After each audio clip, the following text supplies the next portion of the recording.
play another clip from tonight's episode. Let's watch and talk about it. So join me at my weekly Antifa meeting. I mean, my second time ever meeting with Antifa. Oh, Tucker's going to be so mad. Hello. Hello. Thank you for coming to this totally normal situation. Thank you for joining us as totally normal-looking people. Yeah.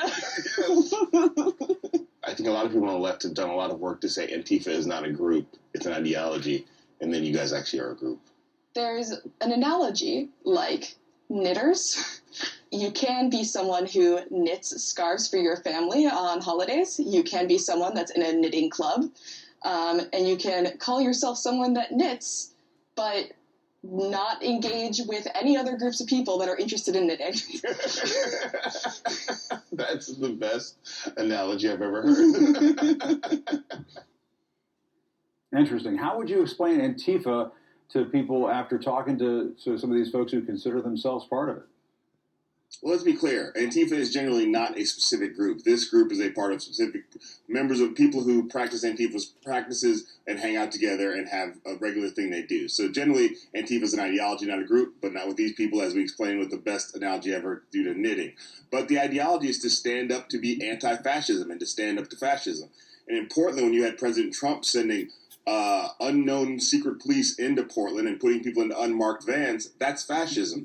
And so there's ways to stand up to that, which is protest and writing your congressman or other ways. But Antifa says we're going to meet that in the streets where it's happening. And certainly it can lead to violence and it can lead to things getting broken and messy. But that's the thing in this episode. We're talking about multiple ways to protest.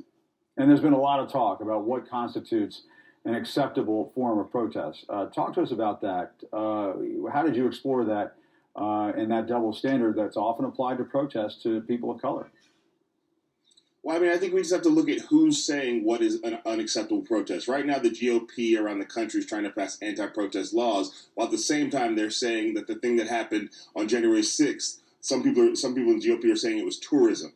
So I think we have to understand who is the one who is criticizing protests, and often the people who are criticizing how protesting is happening are people who don't agree with what the protest wants, while at the same time they're excusing things like January 6th.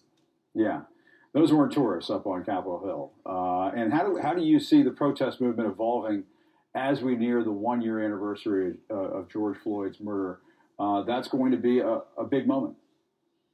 Well, yeah, I think that we're seeing more people engaging in protesting and activism around the country. I mean, we look at yesterday, all around the country, there were Free Palestine protests happening. And a lot of that energy that wants to point attention at Palestine, I think a lot of that comes from people are now engaged with protests in a different way since what happened last year with George Floyd. So I think people understand now protest is not a one-time event. It's not something you go to on Facebook and go home. It is a lifetime of pushing on the system to do right.